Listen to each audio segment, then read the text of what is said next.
আপনারা ওকে বুঝে রাখেন, যদি ও বুঝ মানে তাহলে আমি আবার নিয়ে যাব। একটা কথা বলা উচিত ছিল না আজকে, তো এটা আলবির প্রাপ্য, আলবি এটা পাবে। কারণ এই আলবিও এটাই ডিজার্ভ করে, ইকরার সাথে আলবি যা করছে এটা আলবি ডিজার্ভ করে, এইটাই ডিজার্ভ করে, আলবির এইটাই প্রাপ্য। কারণ পৃথিবীতে সবসময় জানা রাখবেন, আপনি ঘরের ভিতরে যাই করেন না করেন, উপরওয়ালা আপনাকে ছাড় দিবেন, উপরওয়ালা আপনাকে ছাড় দিবে না। আপনি দিনের পর দিন অন্যায় করছেন, দিনের দিন অন্যায় করছেন, আর এখন আপনি বলতেছেন টক্সিক হয় সম্পর্ক, টক্সিক সম্পর্ক বিয়ে 7 দিনের মধ্যে টক্সিক সম্পর্ক হয়ে যায়। 16 বছরে মাস্ট বাংলাদেশের সব সম্পর্কই টক্সিক, সব সম্পর্ক টক্সিক, টক্সিক সম্পর্ক।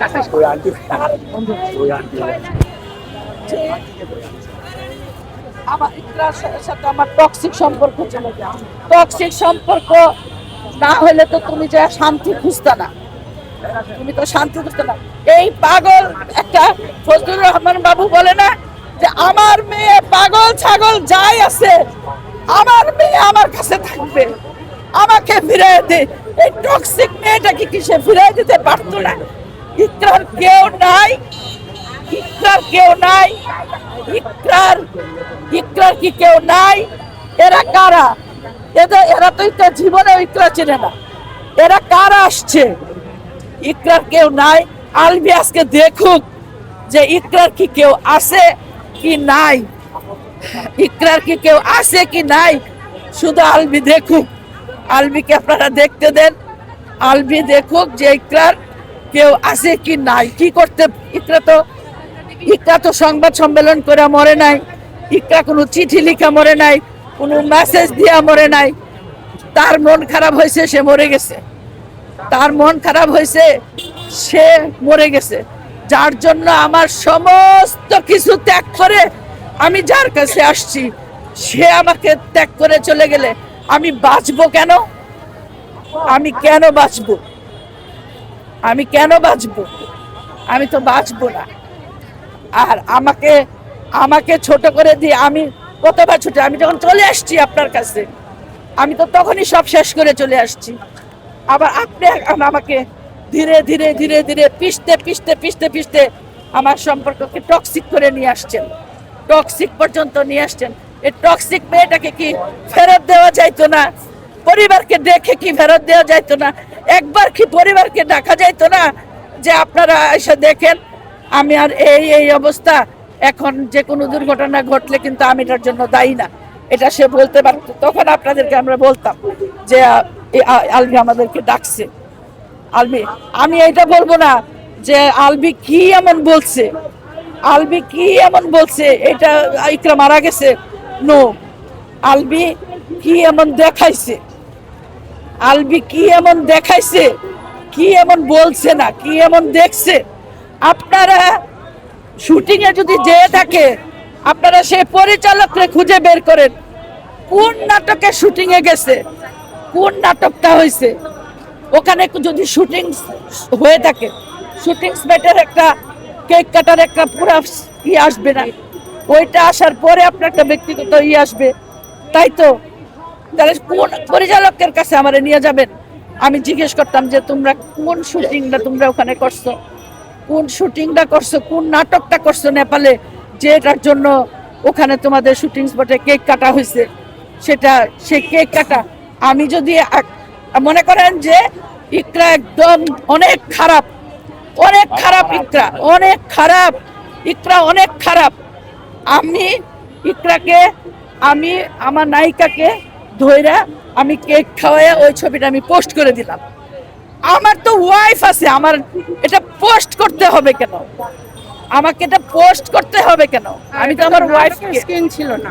হ্যাঁ, আমার ওটা তো নাটকেরই ছিল না, আমার ওয়াইফকে রেখে আসছি, আমার বাচ্চা রেখে আসছি, এইটা আমি কেন পোস্ট করব? কেন পোস্ট করব? পাপ যখন পিছনে তারা দেয় তখন গণভবন থেকেও বেরোতে হয়, পাপ যখন তারা দেয় গণভবন থেকেও বেরোতে হয়। সো আলবি তো একেবারে নিছক একটা মানে কি, হ্যাঁ কি বলবো, আমি আমি নিম্ন শ্রেণীর বলে আমি তাকে ছোট করবো না। সে নিজেকে অনেক বড় জায়গায় নিয়ে গেছে, বড় জায়গায় নিয়ে গিয়ে তাকে এক ধরে রাখতে পারে না। আমার আমার তো গর্ব হওয়ার বিষয়, এটা তো গর্ব ছিল। আমার বোনের মেয়ে যে পর্যায়ে সংসার করছে, যে পর্যায়ে সে লাইফ লিড করছে, এটা তো আবার আজকে আমার তো মান ইজ্জত কিছুই যায় নাই। তো মান যাবে কেন বলেন তো? মানুষ মারা গেলে মান যায় কেন? মান কেন যাবে? আপনি আমার মেয়েকে নিয়ে গেছেন, নিয়ে যায় মানসিক ভাবে টর্চার করতে করতে করতে করতে মেরে ফেলছেন। এখন মেয়ের মান যাবে কেন? মান যাবে যে মারছে তার মান যাবে, আমার কেন মান যাবে? আমি তো আপনাকে দিয়ে দিছিলাম। মান কেন যাবে? মান কেন যাবে? আমাদের বাংলাদেশের সমাজ ব্যবস্থা আপনারা আরেকটু লেখেন যে মেয়েরা যেন নির্দ্বিধায় ঘরে ফিরে আসতে পারে, মেয়েদেরকে যেন কখনো ভয় না দেখানো হয়, ডিভোর্স হইলে কিচ্ছু হবে না, সেপারেশনে যেন থাকতে পারে। আপনাদের শুধু শুধু ভিউ না, শুধু ভিউ না, আপনারা অনেক যে লিখবেন সে পাবেন, আজকেও পাবেন, পরেও পাবেন, যে মেয়েরা নির্দ্বিধায় বাবা মার ঘরে ফিরে আসতে পারবে, মেয়েরা নির্দ্বিধায় বাঁচতে পারবে। এই ধরনের কথা আপনারা লেখেন, যার পত্রিকায় যেভাবে আপনারা লেখেন, দেখেন আপনারা কতটুকু উপকার পান। আমি আজ 16 বছরের কথা বলতে গেলে আমার অনেক সময় লাগবে, অনেক সময় লাগবে। তবে আমি আলবিকে একটাই মেসেজ আপনারা দিয়ে দেবেন যে আলবির উচিত হয় না, ইকরাকে নেগলেক্ট করে আলবির উচিত হয় না, ইকরাকে নেগলেক্ট করা আলবির মোটে উচিত হয় নাই, ইকরাকে উত্তেজিত করা উচিত হয় নাই। দূরে বৈশা কাউকে ওইটা ডিজার্ভ করে না, ও ডিজার্ভ করে না, এটা ও ডিজার্ভ করে না। ও বসে থাকলেও শেখা যায়, ও হাঁটলে শেখা যায়, ও কথা বললে শেখা যায়, ও ও ও অনেক কিছু ছিল। ও আমার অনেক কিছু ছিল। ওর পিছনে আমরা মেয়েদের পিছনে এত শ্রম, এত দিয়ে মেয়েদেরকে তৈরি করছি, কিন্তু ও যদি মরে না যাইতো, ও জাস্ট খালি মরে না যাইতো, তাইলে আমি আজকে আরো গর্বিত থাকতাম, তো ইকরা যদি দেশবাসীকে কিছু দিয়ে যেয়ে থাকে, এটার জন্য আপনারা কৃতজ্ঞ থাকতে পারেন। হ্যাঁ,